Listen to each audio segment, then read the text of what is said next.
अब्दुल रहमान जी।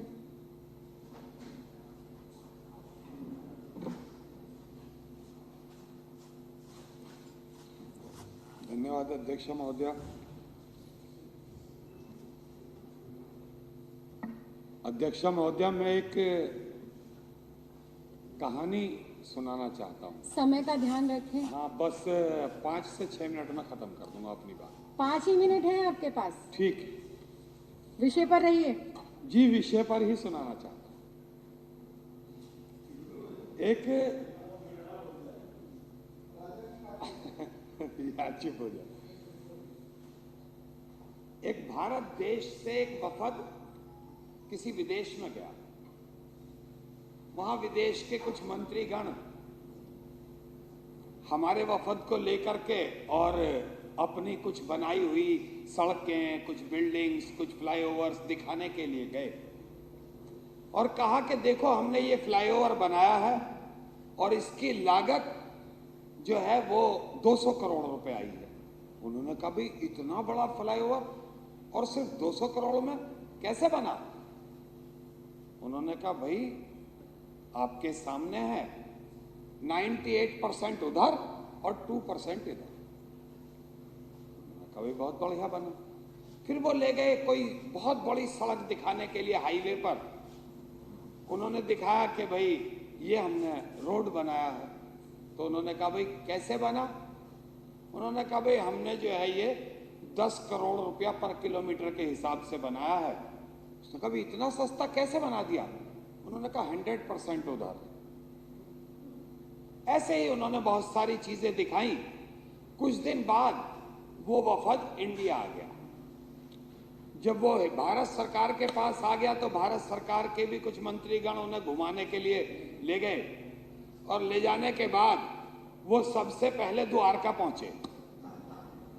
और जब वो द्वारका पहुंचे तो द्वारका में उन्हें एक सड़क दिखाई गई और दिखाने के बाद उनसे कहा गया कि देखो हमने ये 29 किलोमीटर का एक सड़क बनाई है और बहुत शानदार। उन्होंने कहा बहुत अच्छी सड़क है, कैसे बनाई है बताओ?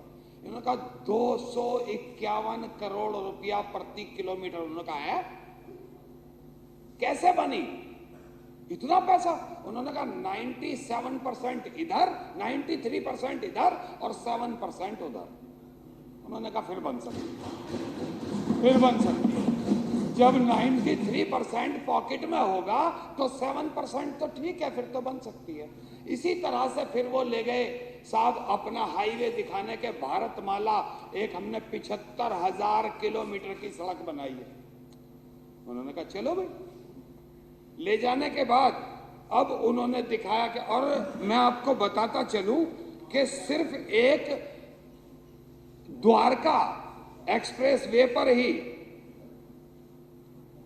7279 करोड़ रुपए का 790 करोड़ रुपए का घोटाला बना सिर्फ इस पर ही, जो 18 करोड़ रुपया प्रति किलोमीटर बननी थी और वो 251 करोड़ रुपया प्रति किलोमीटर के हिसाब से बनी। इसके बाद वो भारतमाला की दिखाने ले गए और भारतमाला जो है जो 15 करोड़ 37 लाख रुपया प्रति किलोमीटर के हिसाब से बननी थी, वो सड़क बनी 32 करोड़ 37 लाख रुपए प्रति किलोमीटर के हिसाब से। अब इसके घोटाले को जोड़ें तो मैं कैलकुलेट कर रहा था लेकिन मेरा कैलकुलेटर ही फेल हो गया, उसमें आता ही नहीं।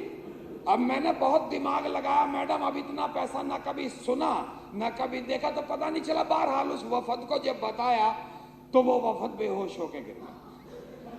वो बेहोश होकर गिर गया कि ये है भारत। उसने कहा वाकई में महान है भारत। अगर महान है भारत।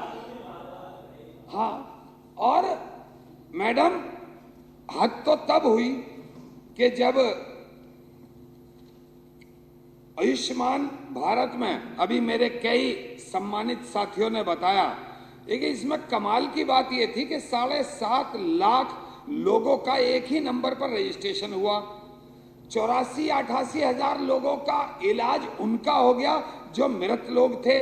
लेकिन ये तो अजूबा ही हो गया भारत के अंदर कि ऐसे लोगों का भी हम इलाज करने लगे तो अमेरिका, चाइना, ये जितने समृद्ध देश हैं ये तो सब बेकार अपना नाम लिए हुए हैं। आज इन्हें देशों को हमसे सीखना चाहिए। आज जितने मुल्क हैं आज उनको भारत आना चाहिए जहां वो सीख सकते हैं कि मृत लोगों का भी हम इलाज कर सकते हैं। सुना, जो किसी ने नहीं किया वो हमने करके दिखा दिया। और मैडम एक बात, सीएजी की रिपोर्ट में एक चीज मैं आपको बताना चाहता हूं कि सीएजी की रिपोर्ट में बताया गया कि ग्रामीण विकास मंत्रालय से एक पेंशन जाती है, वृद्ध पेंशन, विकलांग पेंशन, विधवा पेंशन, और मैडम काफी दिनों से उन ग्रामीणों को पेंशन नहीं मिली। वो बेचारे जगह जगह शिकायत कर रहे थे कि भाई पेंशन नहीं आ रही।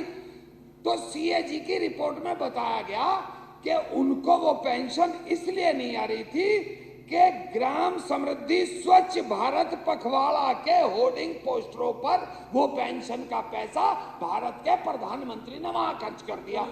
सुना जी, सिर्फ अपने पोस्टर होर्डिंग लगवाने के लिए उन गरीबों का पैसा वहां लगा दिया। तो मैं एक चीज कहना चाहता हूं कि बुरा नहीं है भारत और प्रधानमंत्री बुरे नहीं है। सही मायनों में हमें सीखना चाहिए कि हमारे देश के इतने महान प्रधानमंत्री ने पूरी दुनिया में हमारे देश का नाम रोशन किया है। जहां मृत लोगों का इलाज होता हो, जहां पेंशन से पोस्टर लगवा लिए जाते हो, जहां कफन खसोट करके पैसा कमाया जाता हो, तो मैडम मैं घोर निंदा करता हूं ऐसे उसकी। और इतनी मगरूरियत और इतना घमंड होना, देश के अंदर कोई भी आदमी अमृत पीकर नहीं आया है, यहाँ सदा कोई नहीं रहा है इस दुनिया में, सबको जाना है। और मैं एक शेर के माध्यम से अपनी बात को खत्म करूंगा कि मगरूर दरख्तों को आंधियां उखाड़ देती हैं, मगरूर दरख्तों को आंधियां उखाड़ देती हैं, महफूज वो रहता है जो पेड़ लचक जाता है। बहुत बहुत शुक्रिया, बहुत बहुत धन्यवाद।